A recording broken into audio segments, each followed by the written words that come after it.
During this video, we're going to take a look at the design process and see how it can help you organize your workflow.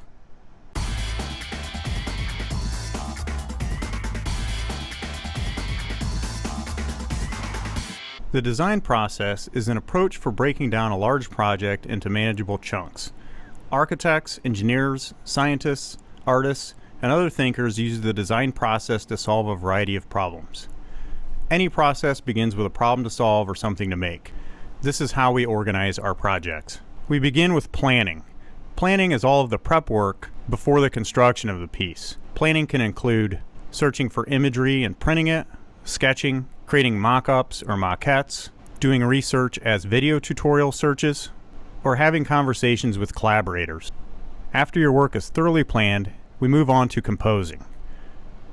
Composing is the construction or execution of the work. It's the part of the process where things get made or problems get solved. The next part of the design process is evaluating.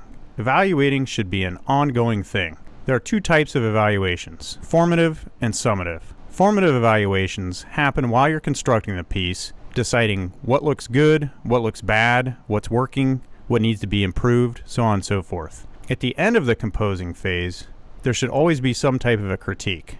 This critique is part of the evaluating phase, but it should be done at the end of the composing phase. This critique is summative. The last part of our process is revising. That's adjusting and reworking toward evaluations.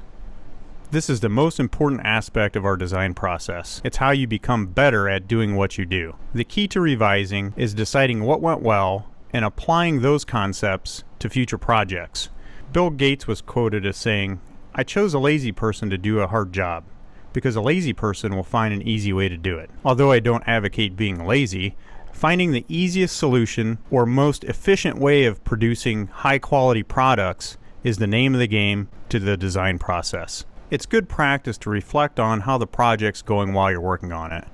A daily process reflection is very valuable, as is a weekly or end-of-project blog or vlog. With a blog, we're just writing down notes about the process and how the project went.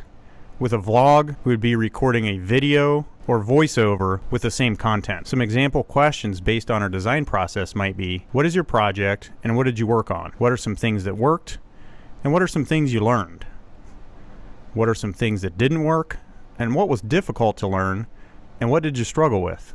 How did you use the design process? How effective were you in using your time on the project? And what aspects of the time spent working on the project will be useful for future projects? A good example of the use of this process is with Henry Moore's work. Henry Moore is an English artist. He's best known for semi-abstract monumental bronze sculptures, which are located around the world as public works of art. In this case, we'll focus on his reclining figure series. Henry Moore's planning process involves a lot of sketching, creating maquettes or models, and constantly considering form and how he's going to execute his works.